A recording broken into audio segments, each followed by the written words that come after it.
Good morning, everybody. How's it going?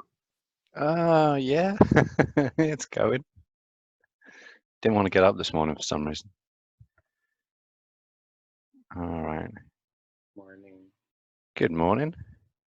Must be Pedro. Ding, ding, ding. I'm just trying to think of the word of the day. I had one, but I forgot it. Oh, there you go.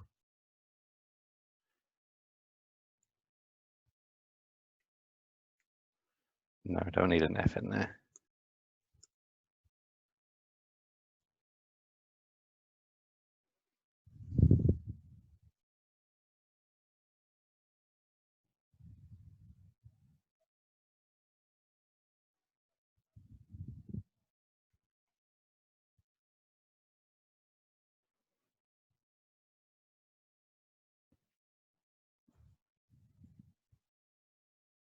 There you go. Just before Robertson starts busting my ass about word of the day. Yeah. Gotta keep on top of my stuff. All right. So most likely you'll probably want to go through the quiz from Monday, I'm guessing. Oh, and also I need to see if I can get that shark costume somehow, because I do intend to wear that, but I have to coordinate with Bob to get it. So where's that test?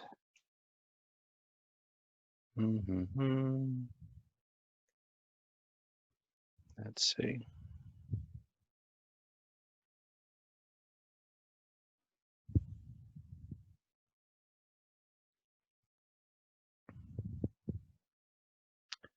No, that's not the right one.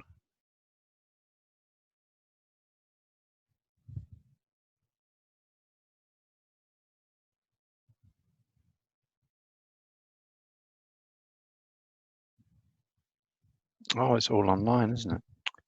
Shit. I have to go online and actually find it. So used to things being in kind of, paper format.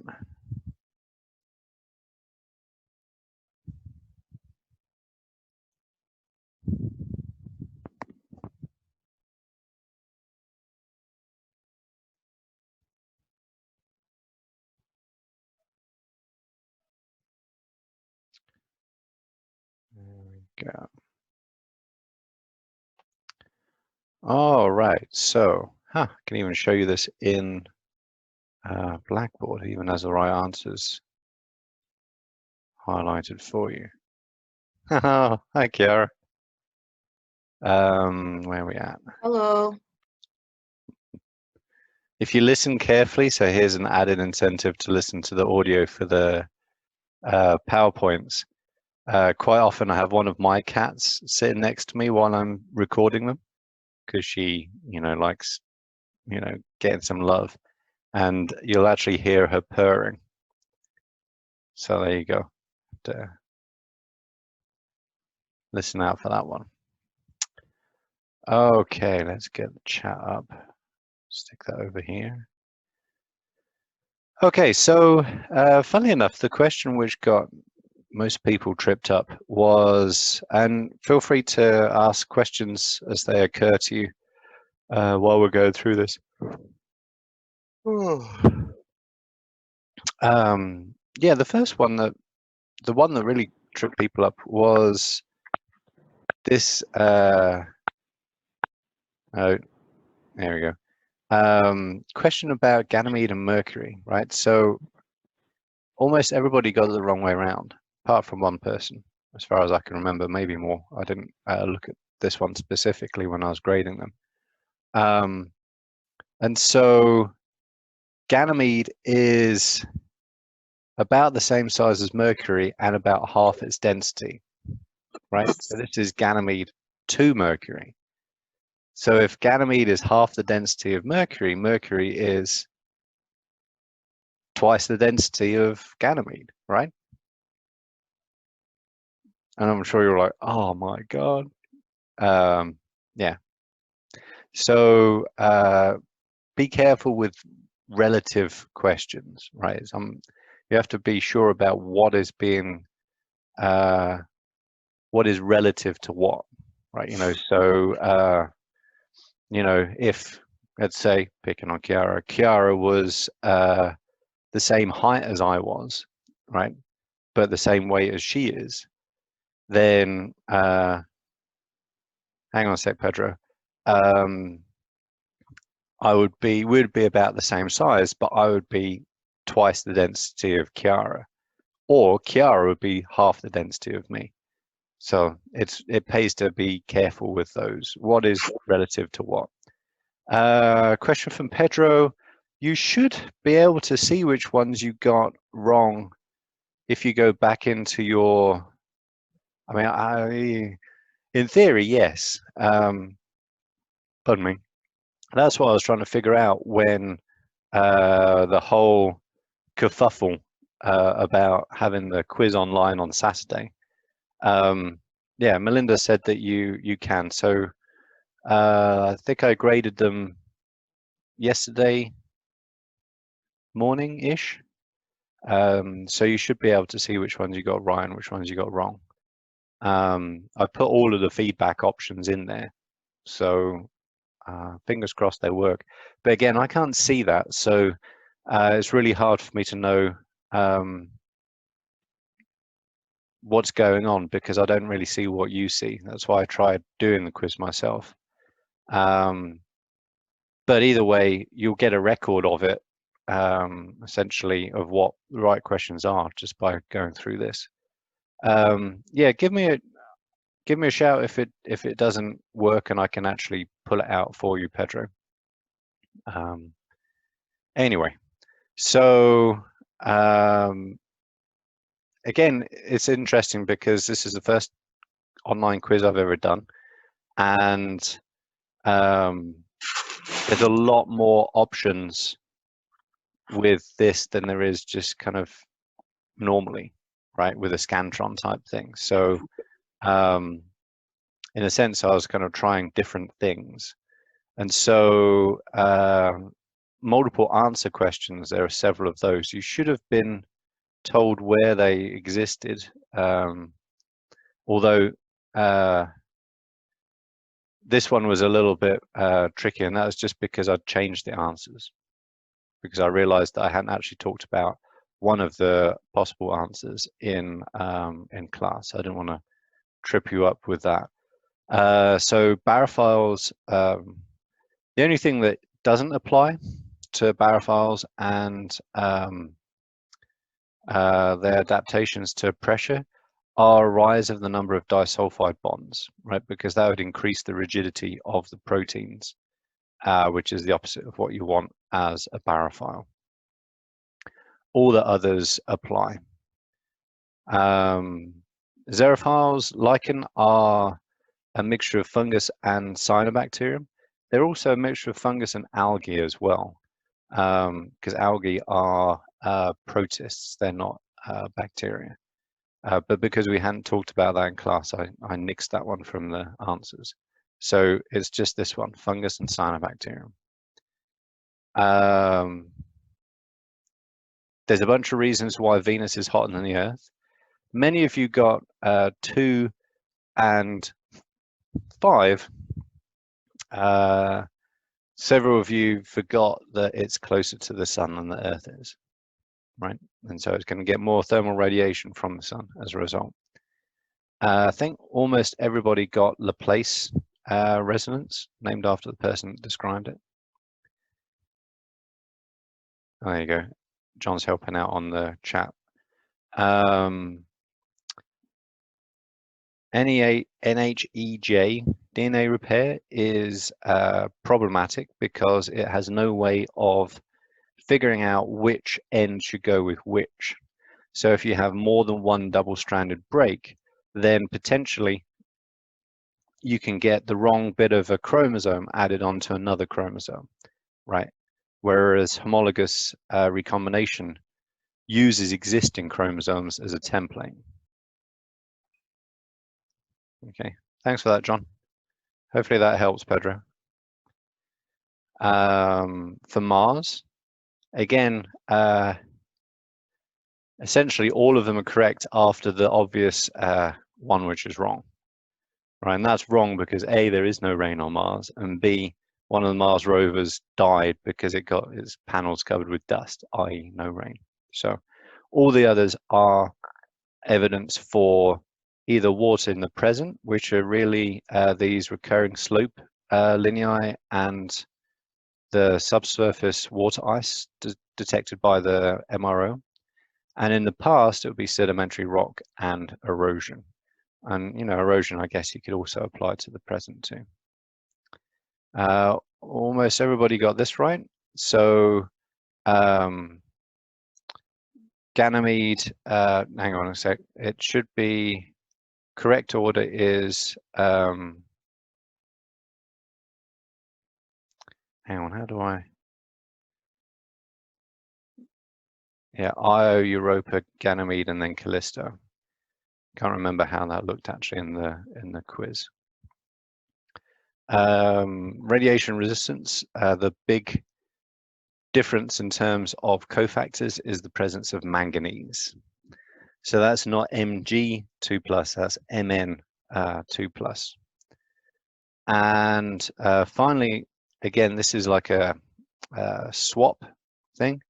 So because, and this will apply, so these are good practice for the final, right? So the final will be, again, the same format, or multiple choice, mixture of different questions, and also because it's open book, although you'll have a little bit less time to do it, because it'll be 30 questions in 50 minutes rather than 10 questions in 25, right? So you'll get about 50% less time, is that? Pardon me.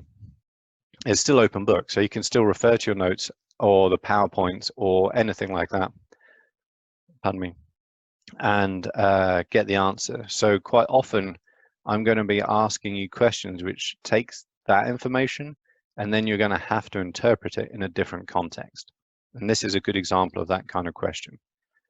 So if you took a barophile, so barophiles at high pressure, no, 50, sorry.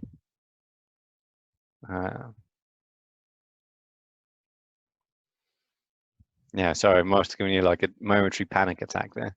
Yeah, that would be cruel and unusual punishment, that's for sure. Yeah, so at high pressure, barophiles have exactly the same membrane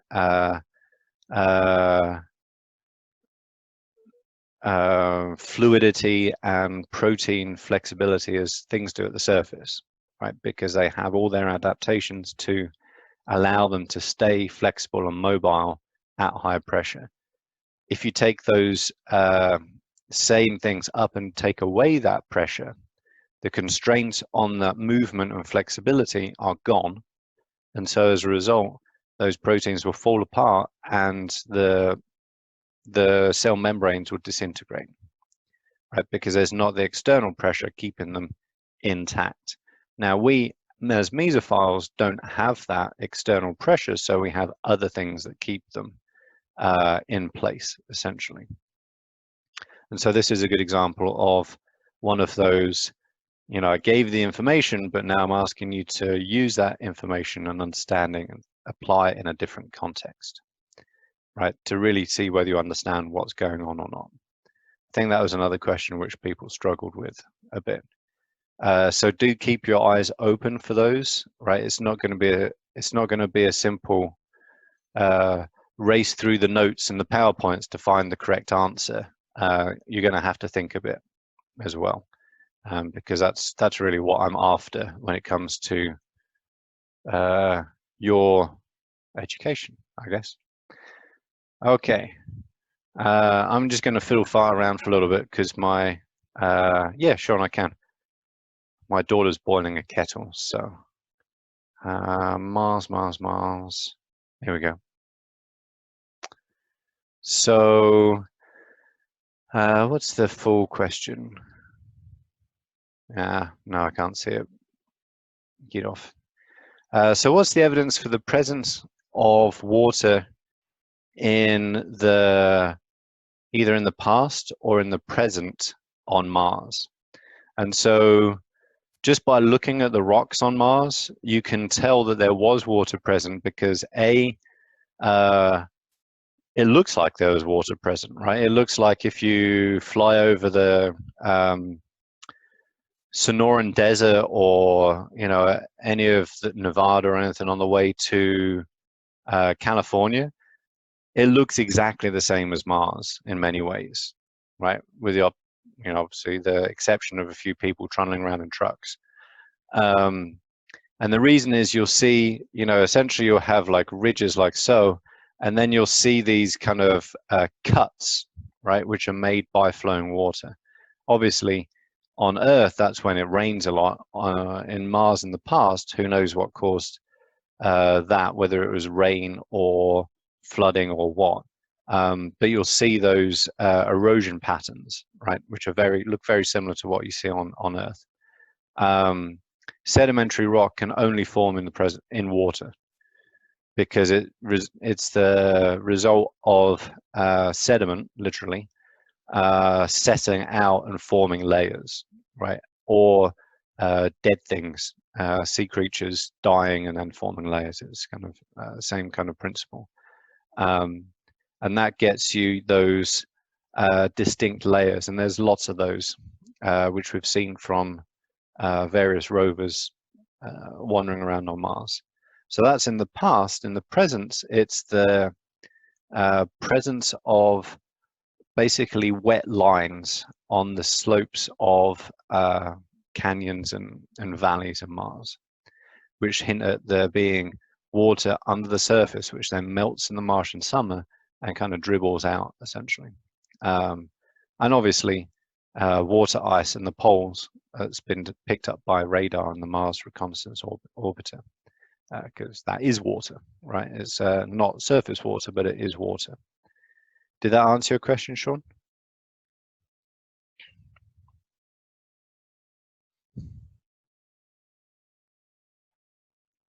Awesome.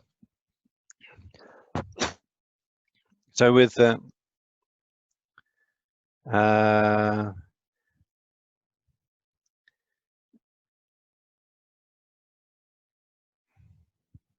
on. I'm going to have to go in and actually look to see what that question looks like in the quiz, Angela, because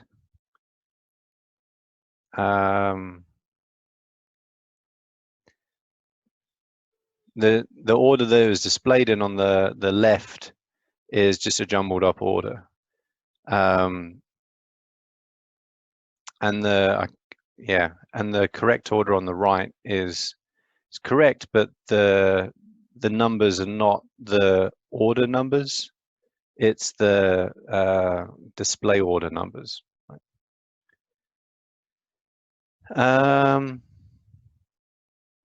I don't know what NVM means, Angela, sorry. Not very masculine? I don't know. Anyway, oh, never mind. Okay. I don't know. Yeah, this text, kids. Final exam based on all the chapters. All the chapters? Do you mean all the PowerPoints? In which case, the final is not cumulative. It's only on the material that we covered in the second half of the semester, which will be from end of spring break, extended spring break, to the final exam. So yeah, it's not cumulative.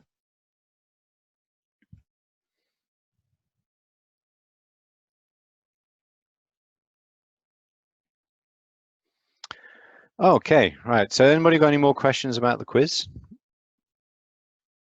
You can go away. Because if you do, speak now. Okay, so let's go have a look at some cool stuff. Oh, where did it go? I have a question. Pedro. So in regards to Venus being closest or to the sun, Uh-huh. the reason that it retains more heat or Well, it receives more heat. right, receives more heat. I wanted to put that as an additional answer, Mhm. but I forgot where I read exactly, but I read that that's not necessarily true. It's because of the density of the atmosphere. So Well, it kind of depends how you look at it. So Mercury is obviously much, much closer to the sun than anything else. And on the side facing the sun, it is very hot. right, On the side that doesn't face the sun, because it doesn't have an atmosphere, it's freezing, very, very cold. So the proximity to the sun does affect how hot you are in terms of how much thermal radiation you receive. Now, what you do with that thermal radiation can then make the difference between whether you retain that heat or not. And so on Venus, it's a whole bunch of stuff. So, for example, if you look at Titan, which we'll be doing in a moment, it has a very similar kind of atmosphere. Actually, it has an even thicker in terms of depth atmosphere than Venus does, right? And it is, I can't remember the temperature off the top of my head. I don't know, minus 100 Celsius, something like that, right? It's really cold. And the reason why it's really cold is because it's 10 AU from the sun, right? And so it has an atmosphere. It is not hot because it's so much further than the sun. Venus has an atmosphere. It is hot because it's a lot closer to the sun. So if it had that atmosphere and was in the orbit of, I don't know, Mars, for example, it would be a lot cooler. Now, it wouldn't be as cold as Mars is because Mars has a very thin atmosphere, but it would be cooler than the Venus is in its present orbit. So it's a bunch of different things. It's not one thing, you know, kind of on its own.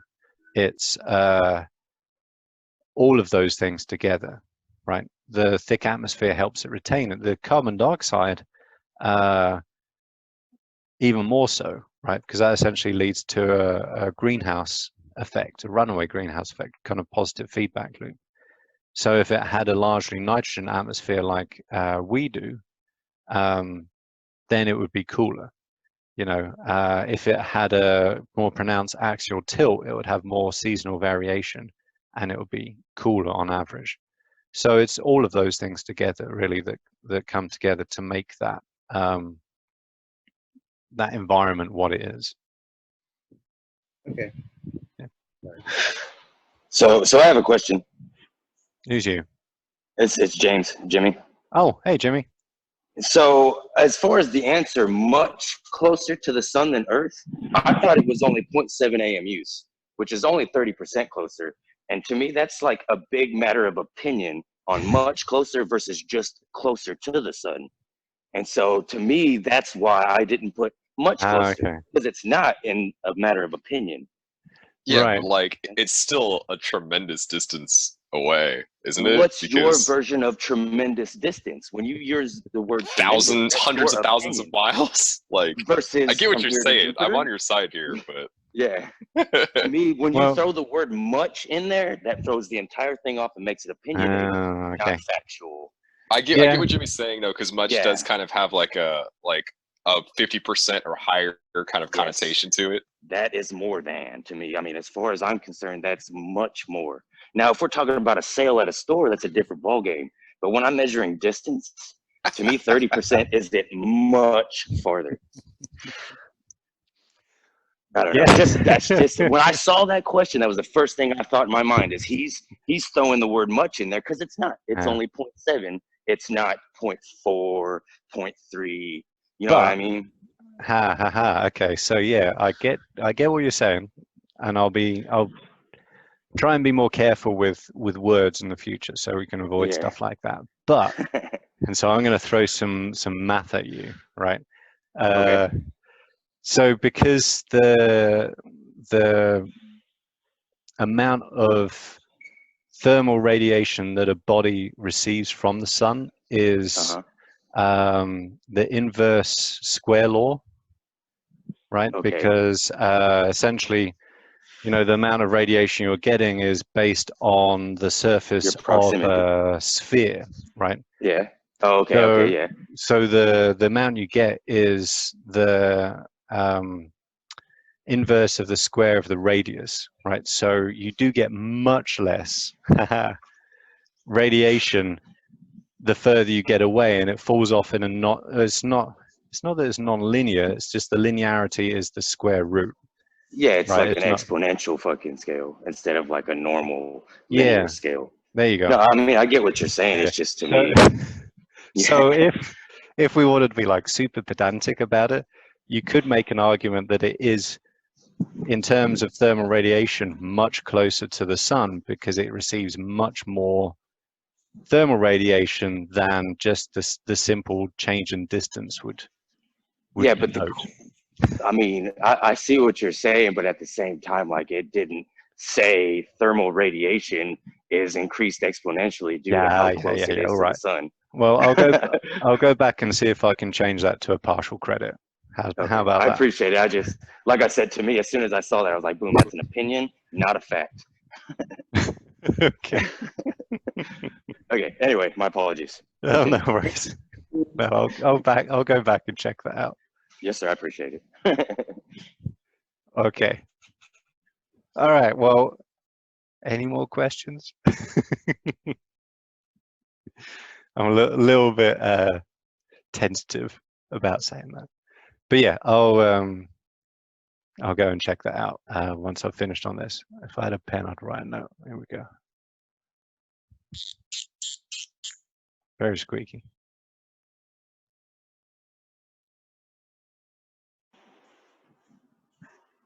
I apologize if I sound amped. I'm outside working out. That's okay. Yeah, I mean, like, passion is good, right? We want to have passion. Yeah, right. We're here. We're Yeah. here to learn to the best of our abilities. Yeah. Okay, cool. So let me go find the PowerPoint. I think I closed it because I changed where are we at.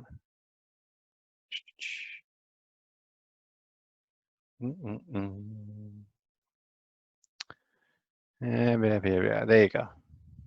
Changed it because I had a Triton at the end because, you know, I didn't want trying to feel left out. Okay, so this should be up on Blackboard. Come on, already. Let's get this down. Kind of run out of space and kind of screen real estate here. So anyway, essentially, Titan. I always get the two mixed up. Titan and Enceladus are the two of the top 3 places where, if there is life off of Earth, you know, in this solar system, that we would find it, right? And so the other one is obviously Europa, maybe Ganymede, you know, if you want to be kind of particular. But really, and I mean, Titan is kind of the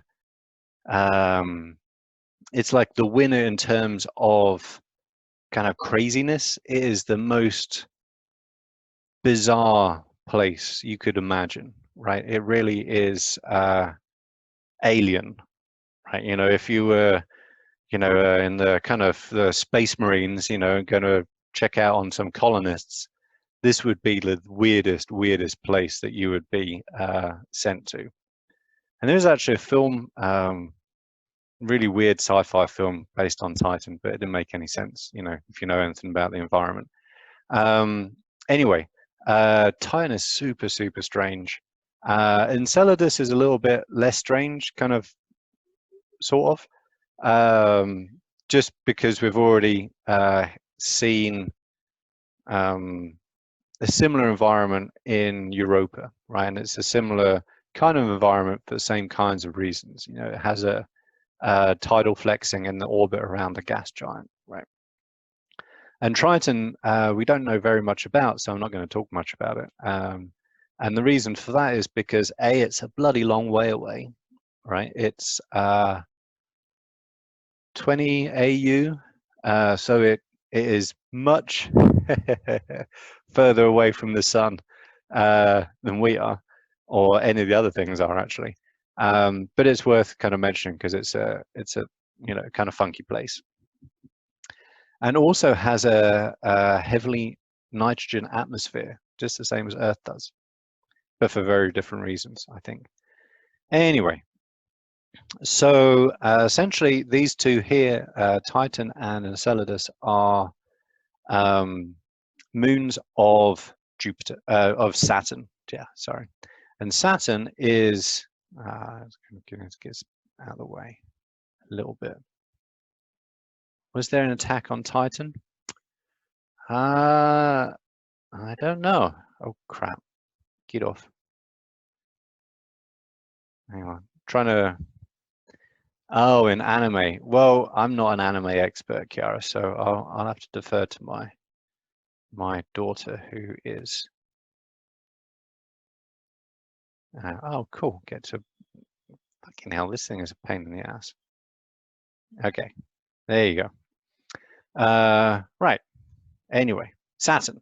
So another gas giant, 10 AU, give or take. So it's twice the distance from the sun as Jupiter is, but it gets about a quarter of the solar radiation that Jupiter does because of that inverse square law. And again, this diagram at the bottom is to scale in terms of planets and their distance from each other and their size, but not to their distance from or relative to the size of the sun. I don't know, that kind of bit on the left doesn't make sense. And also Saturn is obviously known for its rings, right? So here's something that you might not know, is that all of the outer gas and ice giants have rings. It's just Saturn are more visible and prettier, right? So Jupiter also has rings. They're just very tenuous, right? You can't see them very easily, which kind of makes sense when you consider the huge amount of crap that's floating around in their orbits, right? I can't remember the exact numbers, but on slide 3, you'll see how many different moons it has, and some of them around, some of them not so much. Hyperion, for example, is looks like a rotten potato. It's kind of an ice ball full of holes. And you also get some real cool names. Prometheus and Pandora, both of which have been in sci-fi films. Prometheus is a particularly cool film. I really like that one. And it's also got some bigger chunks. Titan, Tethys, Rhea, Dione are both larger moons. Titan's actually the second largest in the solar system after Ganymede, and it's also bigger than Mercury as well, although obviously not as dense. Actually, Titan, Rhea, Dione, and Tethys were pretty sure they were discovered by Cassini in the 17th century, the Italian astronomer after whom the probe to Saturn was named. Anyway, so the two that we're going to focus on are Titan, which has a handy big arrow next to it, and Enceladus, which is up near the top. And so if you actually look at what those look like in terms of their, actual orbits, crap sticks. I think Titan's over here. Where's run? I need a bigger screen. There you go. There's Titan. Do you see that? Titan. Okay, stick that back again. Oh, all right. I don't want you down there.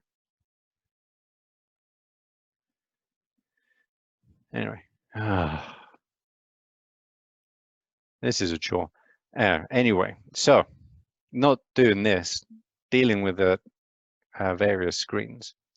So Titan is, and here's just some cool pictures of Titan.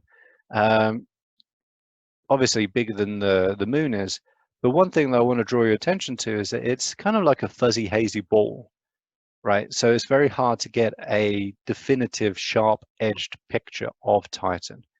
And if you compare that to the moon, which is a cratered mass of rock, right? Titan is very different, right? And it's pretty big. So here's a, obviously relative to Saturn, it's kind of tiny compared with the Earth. But it's the pictures at the bottom actually show it transiting in front of Saturn, and I'm pretty sure that's a I don't have a date on that. Pretty sure that's Cassini, at least the one on the right. The one on the left might be Voyager, I'm not sure. So anyway, it's a very, very different place. And it's a very different place for a whole bunch of reasons. So one, it's in a elliptical orbit around Saturn. So it experiences tidal heating, tidal flexing, same as Enceladus actually. And so a lot of its heat comes from that, right? But also it is not unique, but particularly strange. I'm gonna put this up here. Sorry, Paul, I'm gonna have to minimize you. Can I get rid of you? Oh, I can't get rid of Paul. Damn it. Wonderful. Ah, crab sticks. I'm just gonna stick this over. No, stop that. Stick this over here. There you go. Just so you can see what I'm seeing.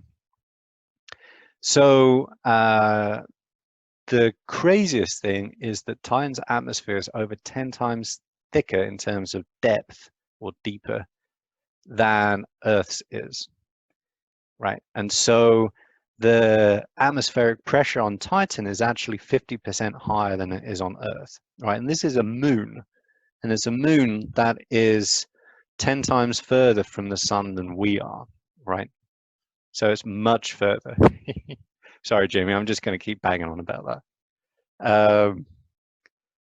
And it's very thick, right? So it's also nitrogen rich, right? A very high percentage of nitrogen, more so than the Earth is. We're about 80%, give or take from memory. But it has nitrogen, argon, the same as we do. Doesn't have ozone or really any oxygen, but it does have this thing called a photochemical smog, right?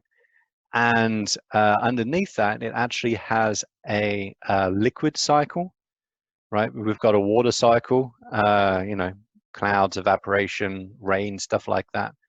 Titan also has clouds, evaporation, rain, stuff like that. Instead, it has it with methane. And so on Titan, you actually have a methane and probably ethane cycle where methane and ethane evaporate from lakes, go up into the, whose finger's phone? Is that you, Jimmy?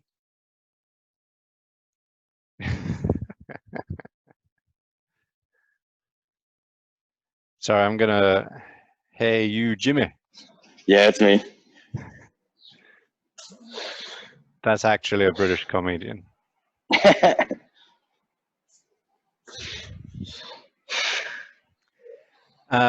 Anyway, it has its own kind of water cycle, but it's not water. It's what on Earth would be gas, right? So there's methane and ethane.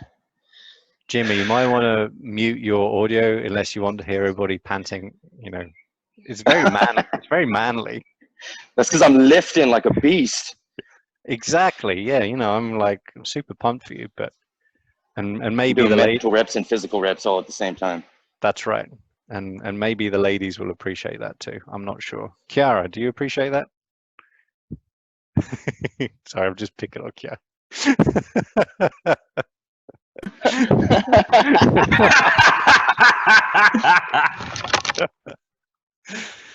Oh, I'm sorry, Jerry. I'm just in a funny mood today. But anyway, and it also has this crazy system where there's basically in the upper atmosphere where you have nitrogen and methane and things like that, those get converted by UV into all kinds of really funky hydrocarbons, complex hydrocarbons too. And that's what forms that photochemical smog, right? So it's a defined layer of basically chemical junk which forms in the upper atmosphere and then slowly filters down. And that also then continues further down, and they think, we don't actually know, lines the bottom of the oceans. And so it's hard to kind of really overemphasize how utterly alien Titan is in terms of an environment. And so how are we doing for time? Come on, you bloody thing. I need to get myself a clock. I've got a few more minutes. So let's see what else we got. Yeah, the video is further down there. I'll let you watch that on your own. I can't like recommend strongly enough. There's a video in slide 11. We'll cover over it on Friday a little bit. You know, maybe if we got time. Photochemical smog. I'm not sure what smolt is. Smolt, S-M-O-L-T, a small fish. So I don't think it has those. That would be really weird, having a layer of small fish over the moon. Yeah, smog. So it's like, actually, let's see if I can, not sure if I can show you the video. Let's go here. I'm gonna have to traumatize Paul with my my huge number of tabs.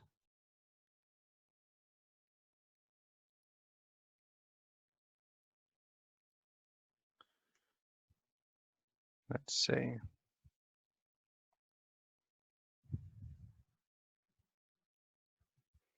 Right, let's see.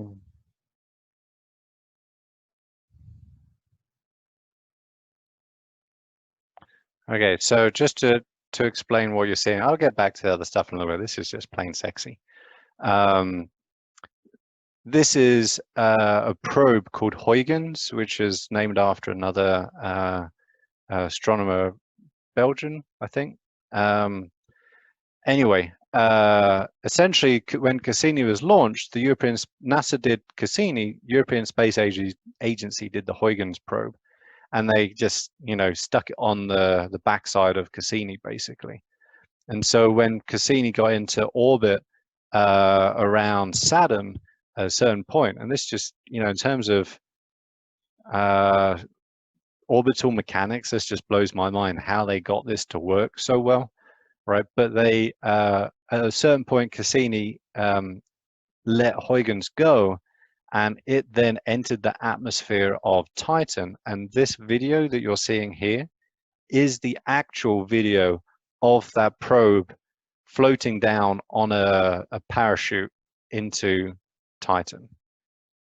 Right, so really worth watching. It's like, I think it's the only, yeah, as far as I know, it's the only video of a descent to the surface of another kind of solar system body that we have. Because I think Venera probes on Venus didn't make it all the way to the bottom. The ones on Mars, there's too much interference from the atmosphere and they're going too fast. So anyway, this is I think the only one that we have. And I'm just looking for, here we go. So keep an eye out for the top of that screen where those dots are. Those 3 dots are essentially north, I think north, east and west, or maybe south, east and west. I can't remember. You just have to look at the beginning of the video and you'll see.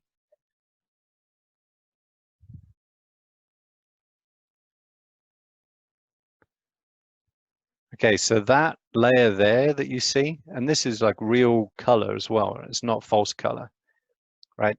That layer there it's just passing through that photochemical smog, right? So you can actually see it's actually, if you go onto, pardon me, the hills above Los Angeles, for example, you'll see exactly the same thing, right? It's just caused by stuff going up rather than stuff coming down. But that layer is caused by interaction of UV from the sun, even though it doesn't get a whole bunch, and all the different compounds, nitrogenous and carbon containing compounds in the atmosphere to make what are called tholins. So anyway, that's what, watch that video. It's really, really cool. So essentially there's a, this is a real neat, and we'll just finish up on slide 7 to 9. We'll get to the rest on Friday.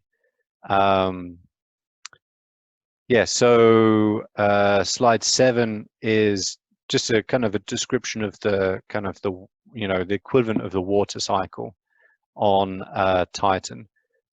So you have essentially a cycling of methane and ethane from these lakes on the surface, which you can see, you know, in the pictures on slide 10, evaporates, rains back down. We've got both methane and ethane up there. We've also got some acetylene, right? So this would be a terrible place for smokers, apart from the fact they'll get really cold. We've got rain clouds, some of which you can kind of see in that haze as you descend. And we've even got sand dunes as well, which you'll also see in that video as well, right? So it's an astonishing video. And essentially this is another kind of depiction of that same kind of process, right? And it's really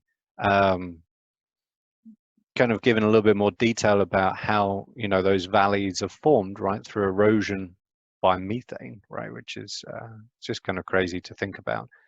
And how they think, they don't actually know, but they think that at the bottom of these seas are kind of thick layers of sludge. Vivian. That's the time cycle over which that cycle occurs, Vivian. So on Earth, it's you know, in the weeks to months and at very most year that we have our water cycle occurring. Typically weeks to months, more likely. If you think of the monsoon, for example, in India, right, happens. What is that? No, it's not twice a year. It's once a year, like in the springtime. Because there's a whole lot less energy on Titan relative to the Earth, that process is a lot slower. Also, I imagine that methane, maybe it takes a little bit more energy to evaporate. I don't actually know. I'm not much of a chemist. So though that water, well, not water cycle, that methane cycle occurs over, you know, about they think, you know, a very long time scale. So that evaporation, you know, a molecule of methane that's kind of sloshing around in a lake, it will take a very long time for that to get up into the atmosphere by evaporation and then precipitate back out and then fall back down to the surface. So again, you know, it's just utterly weird. And just to finish up, because we're kind of pretty much on time right now, this is a real neat, yeah, no kidding, Vivian, it is super, super weird. Actually, some of the missions they want to send there involve submarines, right? But anyway, this is a more in-depth look at tholins, right? And so we've come across tholins before. We've seen them on Paul's favorite non-planet, which is Pluto. We've seen them on Europa, if you remember those kind of reddish cracks and stains and things like that. And you also see them on Titan. actually a shit ton of them, to be honest. And they form basically through solar radiation, pardon me, creating all kinds of associations, dissociations, ionizations, and then other complex organics form as they fall back down to the surface. And so I actually read a really, just to finish up on this, and this is kind of even more mind-blowing. Well, actually, one, you can create those on Earth in the Miller-Urey experiments. You know, remember those kind of spark chambers and things like that?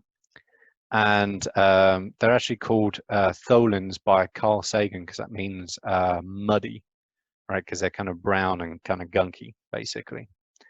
But those complex organic compounds can be used as a carbon source by bacteria, right? So you can grow quite happily bacteria on those tholins, right? So there's a possibility that those tholins are a food source for life on other bodies, right, moons or planets, without requiring the evolution of autotrophs first, right? So we always assume that, well, you have to have autotrophs first, right? You know, because they photosynthesize and turn light energy into chemical energy, right? And that's how it pretty much happened here on Earth.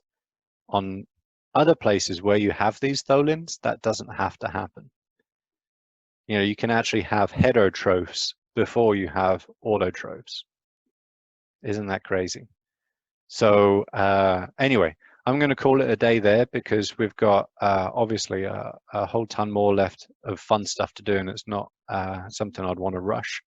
So we'll continue this on Friday.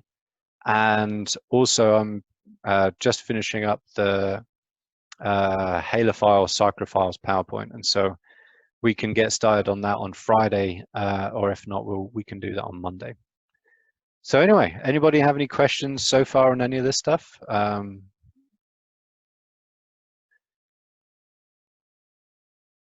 on, let's bring that in. So Yeah. at that last statement you said, as far as the autotrophs after heterotrophs, like if the heterotrophs can use that as energy, are autotrophs even required for that ecosystem?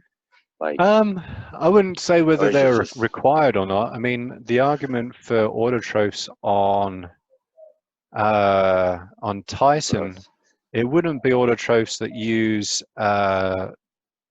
photosynthesis, because there's probably just not enough light. There's, I think it's about 1% of the light that we receive per like square area gets to the surface of Titan. So it'd be like a chemo autotroph or something? Yeah, it would be a chemo autotroph, and they think that because of the insane amounts of methane in the atmosphere, there have to be methane cryovolcanoes somewhere on the surface. And so, yeah, chemo autotrophs that would use, or even chemo heterotrophs, right, which would use, you know, the electron sources from what we would, you know, like hydrothermal vents type things. And then these tholins would be the carbon source. Gotcha. Because how much, is there much CO2? I'm just double checking. Come on, back you go. Yeah, there's not even very much CO2 on, I mean, there is some in the upper atmosphere, but there's not a lot. So yeah, the argument would certainly be for chemoheterotrophs would be the form of life which you'd be most likely to find. Gotcha. Yeah. Okay, thank you. Which is cool, because I don't know, a lot of the times over this course I've, you know, pointed out that we have a sample size of 1, right, in terms of Earth, and that might not necessarily be the only way in which life can evolve and exist. It's just that's the only example we've got, so we think that's the way it goes everywhere else. But the stuff we know about Titan certainly suggests that doesn't have to be the case, which is pretty cool. Yes, sir. Awesome. Appreciate you. Super cool. All right, everybody. So if you have any other questions on this stuff, just bring them with you on Friday, and I'll see you then. Oh, yeah. Will you stop with that contaminating pristine environments with our bacteria stuff? Honestly, it was Kiara last time. There you go. Although, you know, if you want to do terraforming, that would be the way to do it, right? We'll make life happen. All right. Anyway, I'll catch you all later. Have a great rest of the day. You too. See ya. See ya.